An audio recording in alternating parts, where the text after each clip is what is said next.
folks, Jason here. So this video is a lead guitar tutorial, and it's based on a sweep arpeggio pattern with a bend at the end of the pattern, and it's just like a one-way pattern. So I'm going to share that with you along with the tablature, and then we'll discuss it a little more after that. So here you go.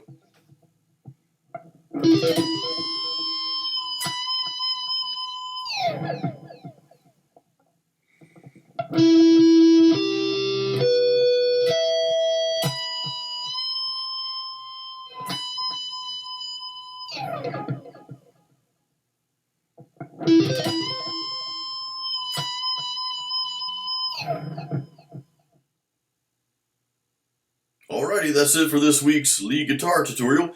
And again, it's a very basic sweep arpeggio pattern, and at the end of that pattern, I'm giving it a little flavor, a little bend at the end, and pretty much leaving it there. Now you can play the pattern back up, which would make your full, sweep arpeggio up and down. You feel free to play that if you want. The point of this video really was just to show you another variation of a sweep arpeggio, just another technique that you could play with it. You can add to that. So I like to get people away from that standard, okay, well, I learned this scale, I played the notes, or I learned this sweep arpeggio pattern, I played the notes. That's great, but my goal is to help spawn a greater sense of creativity in you. And we're guitar players, so we're very creative already by nature. But I know when you're practicing your instrument, and the repetition is good, don't get me wrong. Remember in past videos, if you call it, I think it was my finger dexterity exercise that I was going over, I talked about the cumulative effect of daily practice, of consistency, of repetition, doing things over and over and over.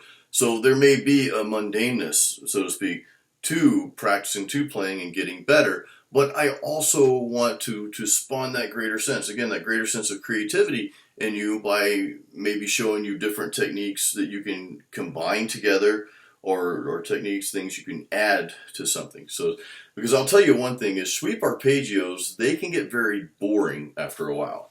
And you hear it in music. I mean, you hear certain guitar players, they're phenomenal, and they're sweeping all over the place. It's like, hey, you sweep so well, you should come over and clean my house.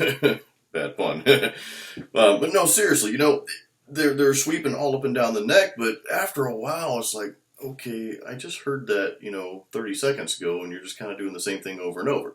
So I want to be able to, for my own music, to add more flavor to certain patterns, certain notes. So I'm kind of harping on that. One point I wanted to bring out in this exercise, if you're new at sweep picking or sweep arpeggios, or if you have trouble with it, I had a lot of trouble with this in the beginning, and I'm by no means an expert. I still, that still haunts me to this day sometimes. There's some days where I can pull off some amazing sweep arpeggios, then I'll go back the next day and try to do it. I'm like, oh crap, what happened? It's like I'm a newbie all over again.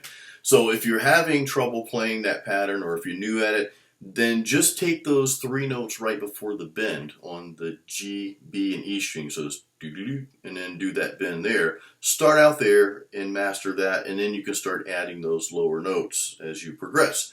So that's it for our lesson. You're probably wondering what beer I'm drinking, so I brought up my very cool metal bottle opener. And I'm not drinking anything new tonight. I actually haven't been trying a lot of new beers lately. This is probably my favorite beer in the whole world. Sorry for the glare there. There we go. Singha. Singha is a Thai beer. Now, let me open this up. I'm a little biased because my wife is Thai, her mom is full Thai, and and I've been studying the language lately and the culture. And actually, we just took a trip. Some of you know we just took a trip over there. Bangkok, Chiang Mai, Chiang Rai, Pak Chong, Khao Yai. We're several different places, and I just love it over there. I have a great passion for Thailand and for the culture and such. But so I'm kind of biased to it. But I enjoy the beer. I genuinely love this beer. I've been drinking this for quite some time now. I'd say the past 7 years.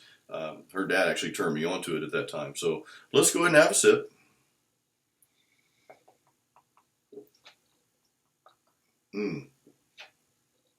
Yes, it's good every time. Aloy Makmakap, which is very delicious in Thai.